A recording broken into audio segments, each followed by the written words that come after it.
Malcolm X, obviously, his story as a kid growing up was very brutal. He was pimped out. A lot of bad things happened to him, part of gangs, etc.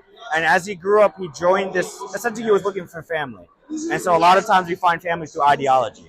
And that's when he found this group called the Nation of Islam. Yes. And so the Nation of Islam is not at all associated with Islam itself. They have a completely different set of beliefs. Yes. And so essentially the summary of their beliefs was they viewed white people as a devil, black people as superior, Right. etc. Yeah. That was his And thing. you had the Black Panthers. Yes. Long story short, that he had thought that was Islam. So now he's learning about this from this guy named Elijah Muhammad, and he goes and continues to preach hateful things, etc. But then he makes a journey towards the end of his life to Mecca, which is what Muslims have to do during their life. We make that pilgrimage. And now he walks out the plane, and this is what he sees. He sees white Muslims, brown Muslims, yellow Muslims, right? Every single culture.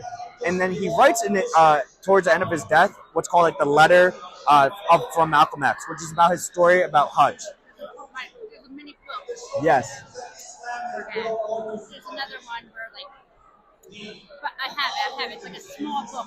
It's a really good read. And in it, he describes like the fact that he saw all these different races, and he said that's what Islam is.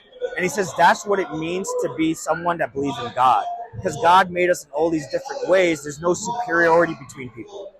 And so, towards the end of his life, because he started embracing Islam for what it truly was, he was assassinated.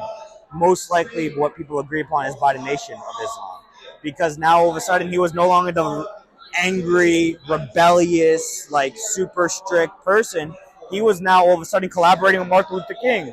And now he's going out of his way to form peace and resistance and things like that. That's what it was.